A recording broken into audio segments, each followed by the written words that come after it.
be careful. This bubble right now is a bigger bubble than 2008. This is the everything bubble. This is going to be the biggest crash in world history. And the good thing about being older is you have some history behind you. Is you have a football stadium and it starts to fill up with water, one drop at a time. When do the people in the stands find out it's too late? That magic eyedropper that you squeeze out one drop and it doubles in size every minute.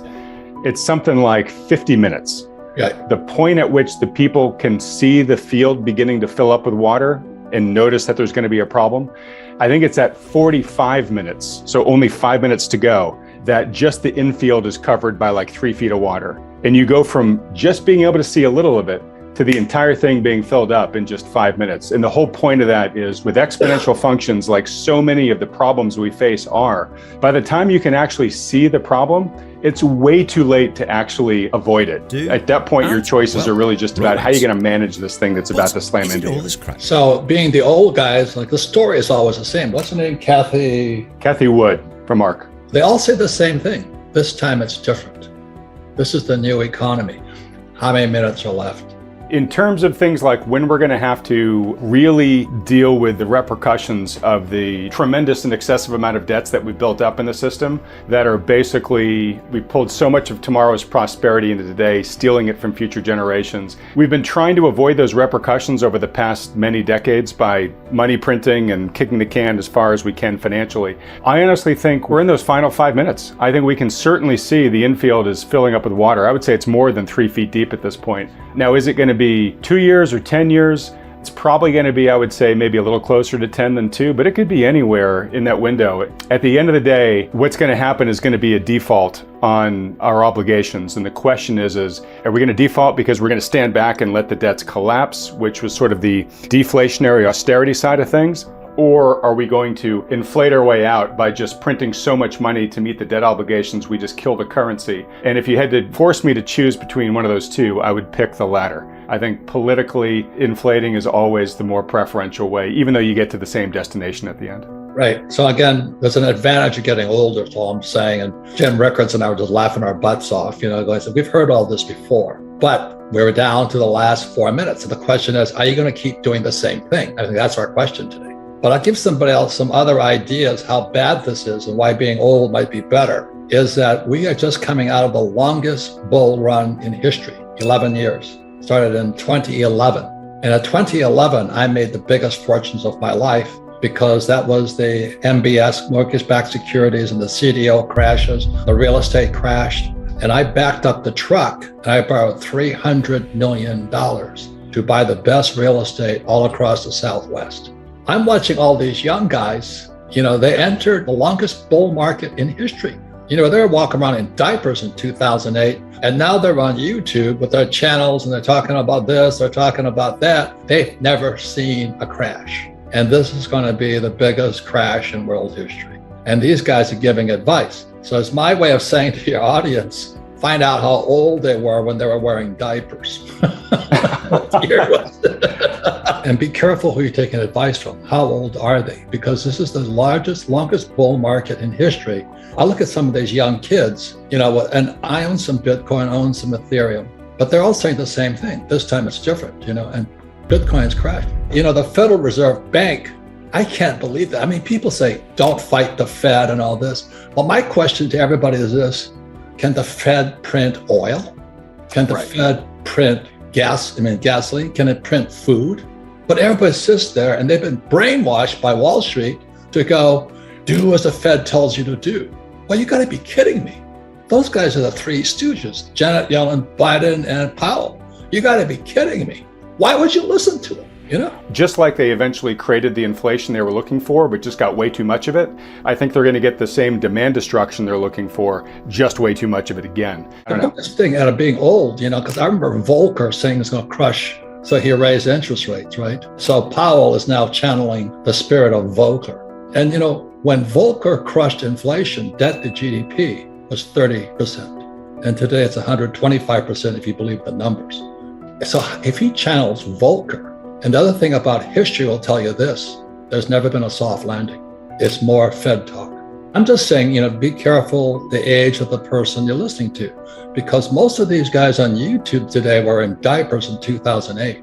In this market crash, I've made more money in the last 3 years in my whole life. And so that's what I want to talk about with you today, is that there's other ways of looking at investing, but to think that Powell is going to save you, when, as you may know, the reverse repo market is running at 2 trillion a day today. Right. 2 trillion a day, and people are listening to Powell? You got to be kidding me. And look at Janet Yellen. Oh my God. I own no stocks, bonds, mutual funds, ETFs. I do not touch paper. I'm not saying that you shouldn't, but I'm saying people have been brainwashed by the Fed, the Treasury. Go to school, get a job, pay your taxes, get a high-paying job, and invest for the long term in a well-diversified portfolio of stocks, bonds, mutual funds, ETFs. It was in 1974 when I came back from Vietnam, a two-tour Marine helicopter pilot. I saw communism at work. It was not pretty. And I come back in 1974, they passed ERISA. ERISA stands for 401k right now, or IRA. And I went, oh my God, they're funneling my generation, the boomers, into the stock market. And they don't know anything about money. And in 1974, the biggest exodus was school teachers suddenly becoming financial planners. I watched it in horror.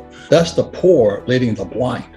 And today we have baby boomers who are hoping the stock market stays up in their 401k just as Social Security goes bust. You think that's an accident? That's all I'm saying. I'm just a Marine. I'm a dumbass Marine lieutenant, flew the gunship, went down 3 times. But today I listen to this bullshit and I go, oh my God, how can we be that stupid? Because we went to school, we did as we're told. Don't fight the Fed, do as the Fed tells you. Invest for the long term, a well-diversified portfolio of stocks, bonds, mutual funds, ETFs.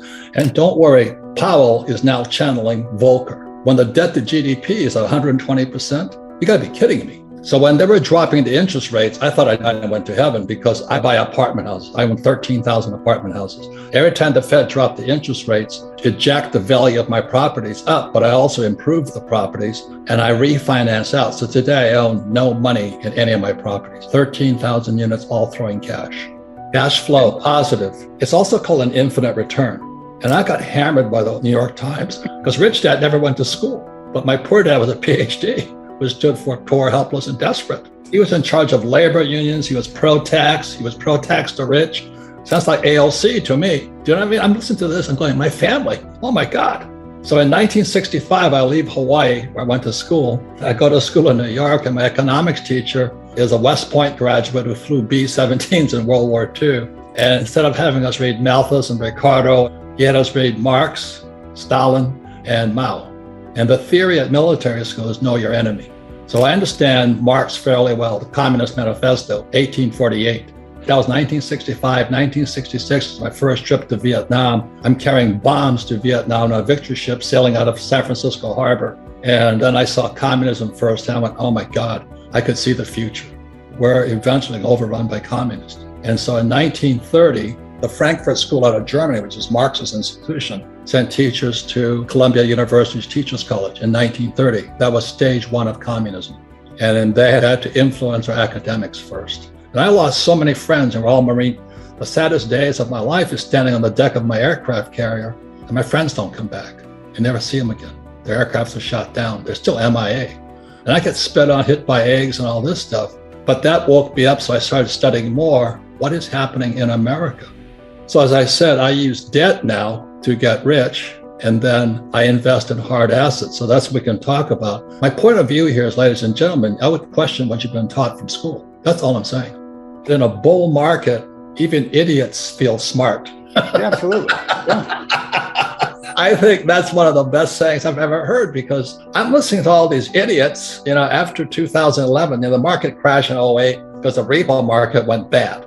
And the repo market is the credit of Lehman Brothers and Bear Stearns was bad. So they hammered, it's a long story. My friends are all inside that world. But then when it came back out, they just started pumping money. And what they did was they kept printing more money to save a bad economy.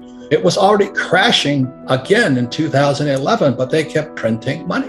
And today we're going to pay that price. They are beginning to bump into some sort of immovable limits here. And again, we'll find out pretty soon whether that prediction is right or not. I use debt because debt is tax-free money. What I did was I rehabbed my apartment, 13,000 of them. I just kept buying more with the cash flow, and I'd refinance out. as interest rates drop. So I'm in good shape now. Then I took them, set all interest rates right now. So I use debt. I don't flip houses. Remember all those guys were flipping? Everybody flipped. No, they were stupid. When the moment you flip, you have a tax consequence. I never flip. I finance out. There's tax-free money. And not only that, is when I started investing, I had to invest at 12% interest rates. And that's why I said being an old guy has its advantages, because these guys are crying the blues at 5%? Oh, give me a break. You move to Gilligan's Island and play the ukulele or something, you know what I mean? Because every time I borrow more money to float my properties, there's 3 types of tax breaks. I got appreciation, depreciation, and amortization. So I zero out. So my cost of money is, my tax on debt is 0, but I don't have any plans on going to jail and dancing the hula for some guy. Do you know what I mean? I'd rather stay out of jail and make money. So let's say I make $1 million. I have to buy a $4 million apartment house. Then appreciation, depreciation, amortization wipes out my income from my business. The Fed cannot print beef. So I started, when Biden took the Keystone XL pipeline off, my oil I was selling from the ground, which is a tax break also, went from $30 a barrel to $130 a barrel. Today it's like $120. Oh my God, this guy Biden is going to bankrupt us. I'm not saying him, but there's somebody who wants to bankrupt, because oil is the lifeblood of civilization.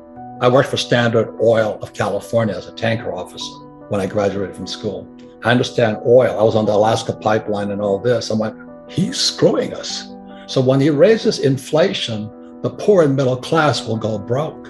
And that was just done as soon as he was being done before he took office. And so I'm looking at this guy's going to sell America down the drain. I'm not saying it's him, but somebody wants us to go broke. And I'm watching this going, oh my God, so what else can so I have oil wells. I get tax breaks for those because I don't invest in oil stocks. I work for Standard Oil, but I don't invest in Standard Oil. I invest in the oil in the ground. I'm a wildcatter. Everybody says don't do it. I don't recommend it, but I like doing it. Gold mines don't do it. I like doing it. But the biggest thing of all is food. And so my friend was a school system in California. He had to run from California because he got tired of being in the People's Republic of California.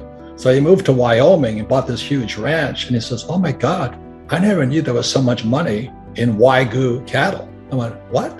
So I was up in Wyoming inspecting this Wagyu bull. And the good thing about it, it's a real Japanese Wagyu bull. There's American Wagyu bulls and Japanese Wagyu bulls. But for some reason, you know how brands are, Wagyu is a brand like Ford or Chevy, Wagyu beef. So I stood up on stage the other day. I said, well, I've always wanted to be a Japanese breeding bull, but I bought a bull instead of, nobody laughed. Every time that bull has, you know what I'm talking about, a breeding bull, I don't want to own the cattle. I just want to own the semen. There's more opportunity today than ever before, but not if you've been brainwashed into going to school, getting a job, paying taxes, live debt-free, and invest in the stock market. You know, this bubble right now is a bigger bubble than 2008. This is the everything bubble. It's going to be not only stocks, bonds, but also credit. But it's more opportunities going to come out of it. And that's what I'm saying. Be careful who you listen to, because your best asset, but also your biggest liability, are the ideas in your head. And be careful who puts them there.